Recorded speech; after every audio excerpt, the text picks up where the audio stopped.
ရှေ့ကိုကိုစီဆက်ချောက်ရမှာဆိုပေမဲ့စိတ်ကိုတော့အခုချိန်ဒီမှာပဲထားခြင်းနဲ့ပေါ့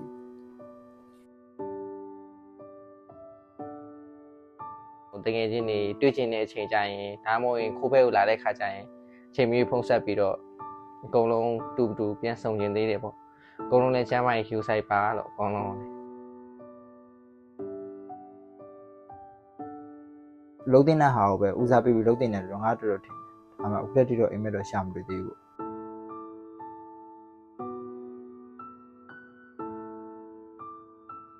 အားတို့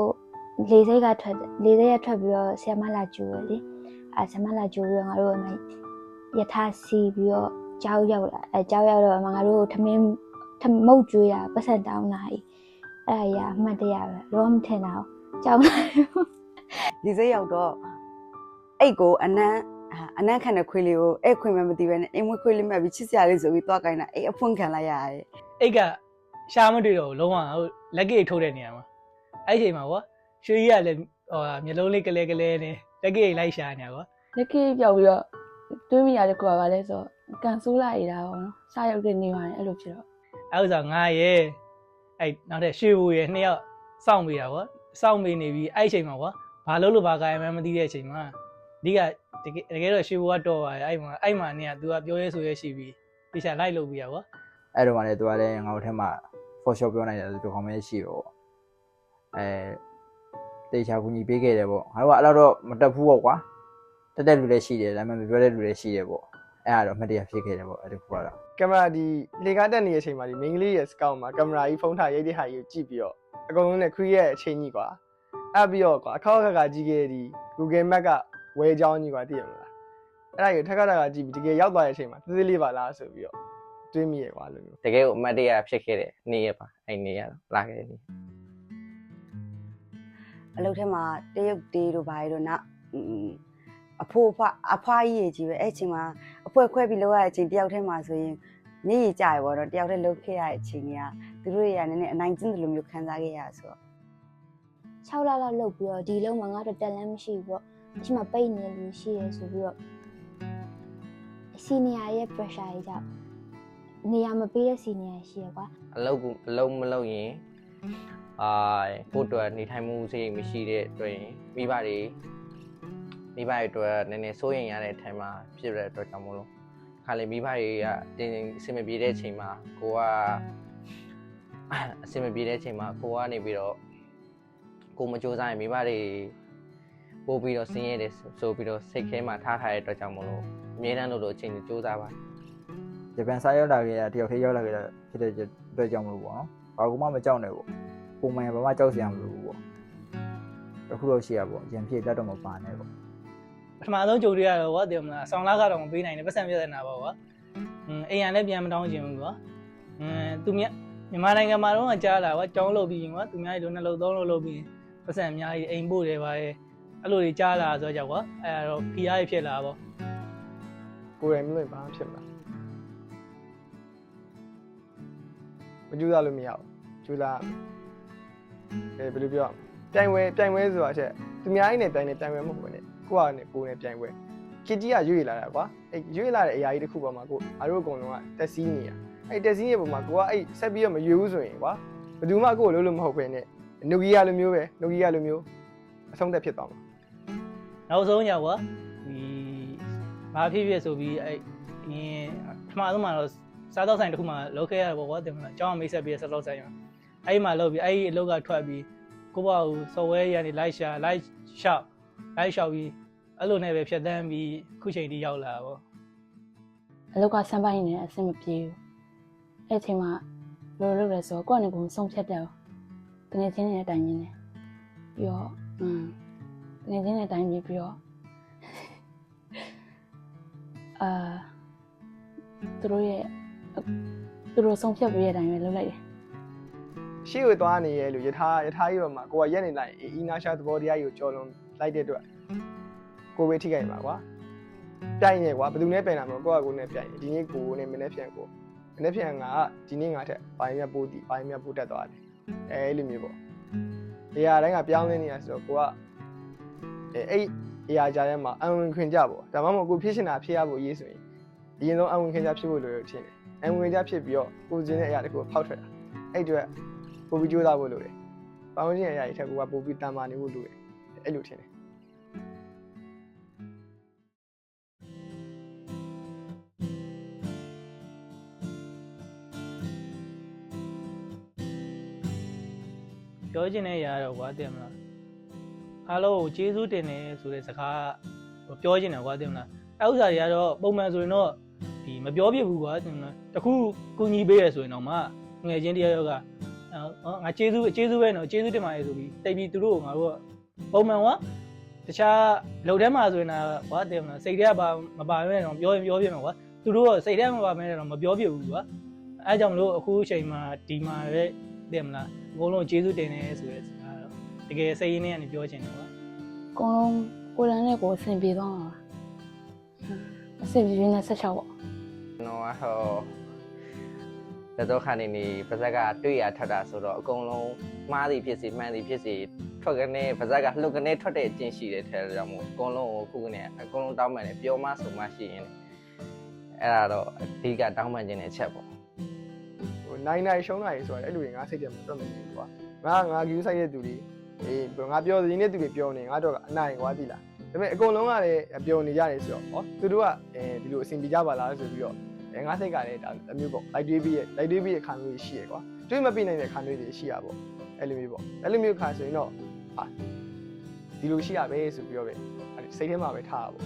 ့အခုဒီနေ့သွားခဲ့တဲ့အရာကိုပဲသွားကြည့်လိုက်ဒီနေ့1000ကျော်လူတိုင်း1000နီးပါးလောက်ကုန်ကြရတယ်ကွာပြီးတော့ဒီနေ့တွေ့လည်းအလုပ်တွေအများကြီးတွေးပဲထားကြတယ်အားအတွက်ကြောင့်အဲ့တဲတဲ့လူတိုင်းပိတ်ဆံလိုးနေပိတ်ဆံတွေရှာနေရတယ်ဒါပေမဲ့ဒီလိုနေ့အတွက်ဒီလိုသွားဖို့အတွက်ဒီလိုလောက်တာဘာကြောင့်လဲတေးတွေမှာတငယ်ချင်းချင်းမခေါ်ကြဘူးမပြောကြဘူးလို့တွေးမိတဲ့ခါမျိုးမှာဒီလိုနေမျိုးတွေပြန်စဉ်းစားကြည့်ချင်တယ်ပါပြောချင်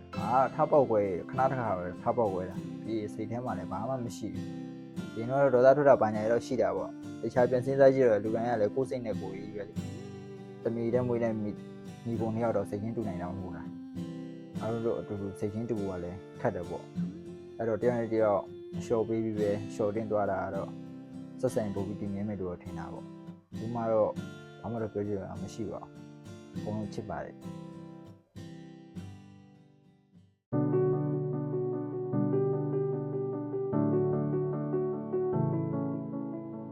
စီထဲမှာတော်တော်ကြီးကိုပြောခဲ့တော်တော်လေးမျောလင့်ခဲ့ပေါ့နော်ဘာလို့လဲဆိုတော့ဒီမှာလည်းလူမျိုးတငယ်ချင်းနဲ့ခီးသွားရဲဆိုတာမရှိခဲ့ဘူးအဲ့လိုကစားကွင်းတွေပါကြီးတငယ်ချင်းတွေအများကြီးနဲ့သွားဖို့ရလည်းမရှိဘူးဆိုတော့ဒီရောက်တော့အဲ့လိုမျိုးသွားရဲဆိုတော့ဒုတိယတစ်ခေါက်ပြန်သွားရဲဆိုတော့တော်တော်ကြီးကိုပြော စားတော့ဘယ်တော့မှမသိပါခုဘယ်တော့မှမသိပါခုနှစ်ရက်နေတော့မှစားပဲသိဟီယာကတာဆိုတော့ငါတို့ roller coaster တွေစီးမယ်ပြီးရင်ငါတို့ TikTok တွေဆော့မယ် vlog တွေရိုက်မယ်ဆိုဒီနေ့တော့မယ် TikTok တွေကိုဆိုကွာထက်မြက်အောင်ပို့ရတာအကုန်လုံးလှုပ်ချင်တဲ့စိတ်နဲ့ကွာအကုန်လုံး memory ဖန်နေချင်တာ ဒါနောက်ဆုံးတွေ့တဲ့ခိုင်းတဲ့ဆိုတော့နည်းနည်းတော့ဝမ်းလိုက်တာပေါ့နောက်ချိန်ပြန်တွေ့ကျင်နေတယ်ပေါ့နော်သွားမလို့ကြားတော့လေဒါပြောတယ်ဘာလို့ဆိုတော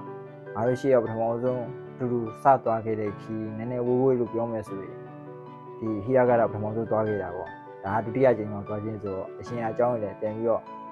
့အမှတ်ရတယ်ပေါ့ကွာ ပထမဆုံးအချက်ကလူဆောင်ခြင်းတယ်ကွာသိရမလားလူဆောင်ရမ်းဆောင်ခြင်းတယ်မဆောင်တဲ့အတွက်တော့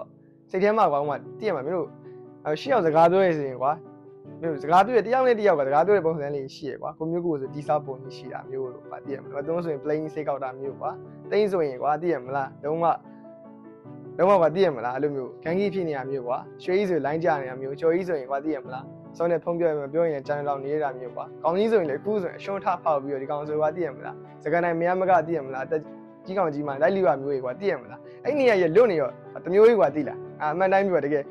အကုန်လုံးကိုပြောလို့ရတဲ့အကြောင်းအရာရှိသူကမပြောလို့ရတဲ့အကြောင်းအရာရှိကွာအမှန်တိုင်းအဲ့တော့ငါကွာဒီနေ့ရောမနေ့ပြန်ရောဒီနေ့စနေနေ့ဒီ9ရက်နေ့ရော10ရက်နေ့ရောဟိုငါအလုပ်ရှစ်ထဲမှာမပါဘူးကွာဒီတကယ်လို့ဒီမှာဒီနေ့ညဒီနေ့အဲ့မှာအပြင်သွားလို့ပြင်မန်းနေဆိုတော့နောက်ရက်နားအောင်လို့ဆိုပြီးအလုပ်ရှစ်ထဲမှာတော့မပါဘူးကွာပါဖို့ရည်ရွယ်ထားရကွာဒါပေမဲ့တချို့ဒီကိစ္စလေးရှိရတဲ့မလိုက်ဖြစ်သွားအဲ့အတွက်လည်းအားလုံးတကယ်တောင်းပန်ပါတယ်စိတ်ရင်းနေရနေ ဒါလည်းသူ့အကြောင်းနဲ့သူရှိမှာပဲလေလူဆိုတာကိုယ့်အကြောင်းနဲ့ကိုယ်ပဲကြီးပဲကိုကဒီနေ့စိတ်ချမ်းသာရတော့တခြားလူကစိတ်ညစ်နေတယ်လို့ရှိမှာအဲ့တော့ဖြည့်တွေးပေးပေါ့တက်နိုင်ပေါ့ အဲ့တော့ဒီကေကိုရှေ့ရောက်စုံစုံလင်းလင်းနဲ့သွားကျင်ခဲ့ရပါတော့ဒါပေမဲ့လည်းစိတ်တော်ဆိုးပါရဲ့အစားတော့အဖိုင်းတော့လေသူမပါလဲပျော်သွားဆိုအဆင်ပြေသွားပါ ငယ်ချင်းတွေနဲ့ယထာစီးတဲ့ခံကိုပို့သဘောကျတယ်အဲ့အချိန်မှာရှေ့ရသူတွေပြောင်းတဲ့သူကပြောင်းနောက်တဲ့သူကနောက်ပြီးတော့ရိုက်ခဲ့တဲ့အချိန်ကိုအတင်းသဘောကျ ဒီလာရှော့စီးရဲ့ချင်ဘာလို့လဲဆိုတော့ကိုကရှေ့မှာမစီးရအောင်သွန်းဆန်ရပါတော့သူနင်းနာခံပြီးရှေ့မှာစီးပြအောင်ပြီးတော့သူ့နောက်ကြီးကနေဖက်ပြီးတော့အော်အားလေသူတို့ပြောခဲ့ မီးရအများကြီးလင်းပြောတယ်ရဟမစီးခဲ့ရအောင်ရဟစီးခြင်းနဲ့ပြန်လာနာနေပါရဟညနေပိုင်းကစီးခဲ့ပြီးမြညပိုင်းမှာပြန်စီးခြင်း တန်းလိုက်ချင်မှာနည်းနည်းဝန်းနေရပေါ့ဒါနောက်ဆုံးခုနှစ်ယောက်ကြီးဆိုတော့ ခီးထဲမှာတော့နှင်းလျှောစီးတဲ့ခီးပေါ့အဲ့ခီးကတော့ဒီဂျပန်လာခဲ့နေကအိုဆာကာတွင်းတောင်မှာအိုဆာကာကျောတောင်မရောက်ဘူးတဲ့သူကတည်မှာကျိုတိုဘတ်သွားပြီးတော့အဲ့နှင်းလျှောစီးတဲ့ရှေခဲတောင်ကိုမြင်ခဲ့ပြီးတော့နှင်းလျှောစီးခဲ့တဲ့ဟာကိုဘဝမှာမေးခဲ့ဘူးပေါ့အဲ့ဒီတငယ်ချင်းတွေနဲ့တူရွှေပြန်ကြတယ်တပ်ပုံတွေမာညာတွေအကုန်လုံးမစီးတတ်တာကိုပြောရှင်းခဲ့ရပါတယ်ဘာနေနေ နင်းချောစီးတဲ့ကောင်တွေမစီးတဲ့ကောင်တွေရောသွားခြင်းတဲ့ကောင်တွေမသွားခြင်းတဲ့ကောင်တွေအဲ့ရောက်သွားလုံးဝပြောကြတယ်လုံးဝရန်နေဖြစ်ကြတယ်စကားများကြတယ်ပြီးတော့လည်းပြန်ဆင်းပြေးသွားတယ်ကွာ လုံးဝကွာမောင်နှမတွေလိုဖြစ်နေတာကွာအကုန်လုံးကပြေပေါ်ရွှင်ရွှင်နဲ့ဆိုတော့ကြာတစ်ခါလေကွာတင်မလားအဲ့လိုအချိန်လေးပြန်လိုချင်နေဆိုရဲခံစားချက်တော့ဖြစ်မိတယ်ကွာအဲ့အချိန်ကတော့လုံးဝမမေးနိုင်တဲ့မတရားတွေပဲကွာ ဂျပန်ရောက်ပြီးတစ်လားနှစ်လားမှာညီတို့အဆောင်လာတာတွေပြီးတော့ညာကြီးမှာအတူတူစပိန်နဲ့ပတ်စီပြီးတော့မတော်နေမှာစားတာတွေပဲအဲ့ဒါတော့လုံးဝအမတ်တရားပေါ့ စိတ်ထဲမှာတော်တော်နူးထွေးလို့ခံစားရတယ်ဟာအိမ်ကိုပြန်ရောက်သွားတယ်ပဲကွာငါမိသားစုတွေမှာဟိုခံစားရတဲ့နူးထွေးမှုမျိုးပေါ့ကွာဒီလားဘာနဲ့မှလောက်ယူလို့လည်းမရဘူးကွာအဲ့ဒါကြီးကတော်တော်နူးထွေးလို့ခံစားရတယ်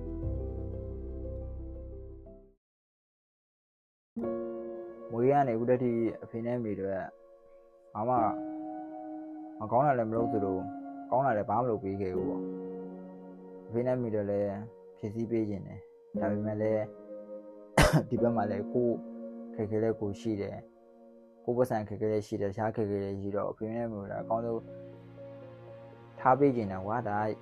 လူတိုင်းမှာရှိတဲ့ဉာဏ်ရဆန္ဒတကူပဲအဖေနဲ့မိကိုကောင်းဖို့ထားပေးခြင်းတာကတော့ ခုဒီတက်ကတော်တည်တည်ချာတက်ဝဲရပြီးတော့ဖိနေမီရှိရစီတော့အများဆုံးပြန်ချင်တယ်ပေါ့သူတို့ဒီကိုအလဲလောက်ပဲခေါ်ချင်တာဒီမှာသူလည်းနေနိုင်မှာမဟုတ်ဘူးဆိုတော့ကိုလည်းနေနိုင်တာမဟုတ်တဲ့အတွက်သူကိုလည်းပြန်มาဖြစ်တယ် မွေးခဲ့တာခုချိန်ကြီးကွာတည်ရမှာအဂျပန်ရောက်စချင်းကြီးပြန်ပြီးတော့ထပ်ပြီးချေချတော့အငါးကွာကိုအားရှိတာပေါ့ရက်တည်နေပေါ့ပထမတစ်နေ့ပေါ့ကွာလုံးဝအင်ကိုလည်းပိတ်စင်ပြန်မှုရယ်ပြမှုနိုင်နေပေါ့ကွာငါလည်း AC စားလို့ရတယ်ဝယ်နေရဝယ်လို့ရတယ်ဆိုတော့အောက်ကလုံးနိုင်ပြီလို့ထင်ရတဲ့အချိန်ရှိရဘူးလေကွာဒါပေမဲ့တကယ်အခက်ခဲကြုံလာတဲ့အခါတော့ဒီဖိနေမီအကုန်လုံးလူပြည့်ရပေါ့ ဖေနဲ့မေကိုတော့မသိခင်မှာအကုန်လုံးပြည့်စုံနဲ့ထားနိုင်တယ်ဒါတယောက်ဖြစ်အောင်ကြိုးစားပါမယ် တယောက်တည်းအခုချင်းကြည့်လေးဒီနေဒီဟာကိုတော့ခံမြင်ရကွာပြီးတော့ငါဖြစ်နေတာကငါရောက်ပြီးအိမ်ကိုအလဲခေါ်မယ်ဆိုရဲရေးစကားအခုပြင်မသိမြောက်သေးဘူးပေါ့ဖိနေမီကိုအခုပြောချင်တာဒီနေ့ဒီချိန်ကစပြီးတော့ပေါ့ရီမန်ချက်တွေကိုအကောင့်ထဲပေါ်လို့ပဲဖိနေမီကိုဒီလိုပေါ့ဂျပန်ကိုအလဲခေါ်မဲ့ပေါ့ကွာတစ်ခါတော့တရားပေါ့အဲ့လိုမျိုးရောက်ဖြစ်မြောက်လုပ်မယ်လို့တွေ့ထားတယ် ကျမရဲ့ကိစ္စရောခင်းနေမျိုးအများကြီး support ပေးပတ်စံရိုက်ထောက်ပါစေနောက်ပဲ ဒါပေမဲ့ငါတို့ဒီလက်ရှိအခက်အခဲကိုကြော်ဖြတ်ပြီးမှအဖေနဲ့မျိုးကောင်းဖို့ထားပေးနိုင်ပါလေအားကြောင့်မလို့ကိုယ့်ရဲ့အိမ်မက်ကိုကိုယ့်ဘက်ကိုအကောင့်နဲ့ပေါ်ပြီးတော့အဖေနဲ့မျိုးဂျပန်နိုင်ငံကိုခေါ်ပြီးတော့နေတော့မနေခိုင်းပါဘူးအလဲပဲလာလဲခိုင်းပြီးတော့သူတို့အတွက်မြန်မာပြည်မှာသူတို့နေရင်သူတို့ခြံဝင်းလေးနဲ့အိမ်လေးနဲ့ကျင်းအောင်လေးနဲ့စိတ်ချမ်းသာစိတ်ညစ်တယ်မရှိအောင်တော့ပြည့်စုံတော့ထားပြီးခြင်းပါပေါ့နော်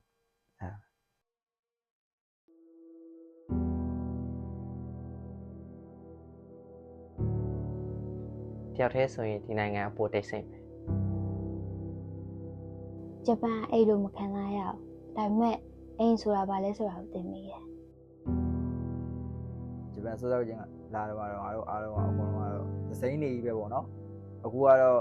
ဒါတွေကတော့အတိတ်ကအဖို့မဖြတ်နိုင်တဲ့အမှတ်တရတွေပဲပေါ့တောင်းလို့ပေါ်နေတာပေါ့ ငါတို့တောင်မှ2နှစ်ပြီးတော့ပြော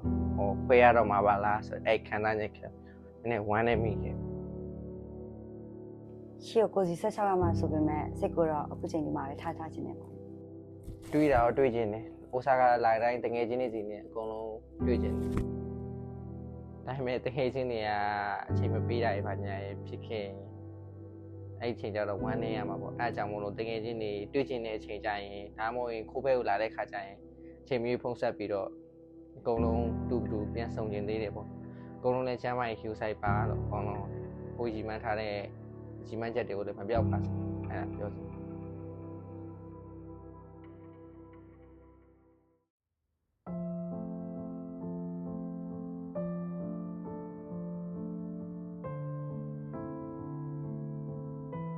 โอเคခေါ်ဒီကငါဗီဒီယိုအက်ဒစ်တာအကုန်ပြီးသွားပြီပေါ့နော်ငါအရင်ဆုံးပြောချင်တာမင်းတို့ဒီဗီဒီယိုကြည့်နေပြီဆိုလို့ရှိရင်အားလုံးတယောက်တစ်နေရာစီပြင်နေကြမယ်လို့ငါထင်တယ်ဒါ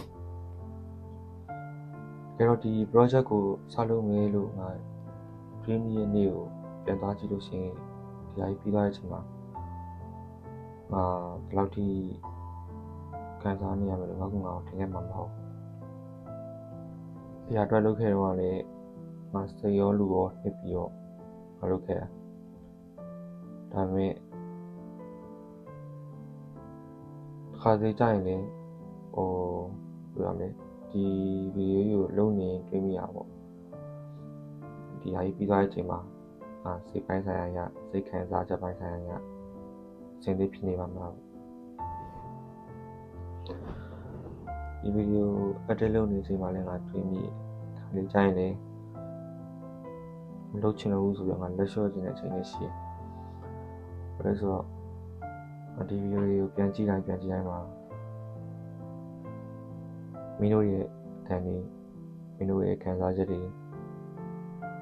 မင်းတို့ရဲ့ကြုံနေရတဲ့အခက်အခဲတွေငါမြင်ကြနေရတယ်။ဒါကိုကြားရင်မင်းတို့နဲ့တူရှိတဲ့အချိန်ကငါအတွက်တော့ရန်တူတောင်းလို့နေလို့ငါခံစားနေရတယ်။မတရားဆိုတာငါတို့ပိုင်းဆိုင်နေတဲ့အချိန်မှာပဲတင်မတည်တာ။ဒီနောက်ဆုံးပဲဆိုပြီးတော့ဒီရတဲ့အချိန်မှာ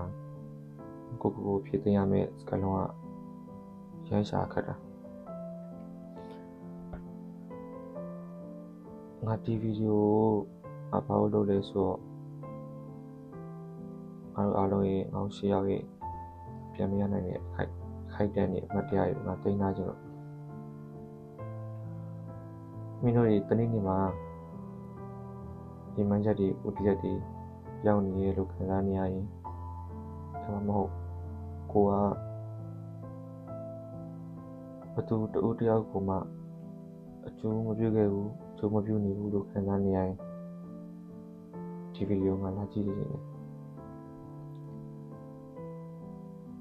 ငါ့ကိုချင်းပြင်းနာမှာရှိပြီးခဲ့ရပြီဒါမှမင်းတို့ဒီမှာဒီထပ်ဖို့ကောင်းတဲ့အိမ်မက်တွေရှိနေဆိုတော့မင်းတို့ရောက်နေတဲ့နေရာမှာကိုရောက်နေတဲ့နေရာမှာအကောင်းဆုံးဖြစ်နေမယ်လို့ငါမျှော်လင့်ပါတယ်မင်းတို့အကောင်းဆုံးနဲ့ကြိုးစားကြမယ်လို့ငါယုံကြည်ဖြစ်နိုင်မယ်ဆိုရင်မင်းတို့နဲ့တနေ့နေ့မှာငါပြန်ဆောင်ခြင်းသေးတယ်ဒါပါမယ်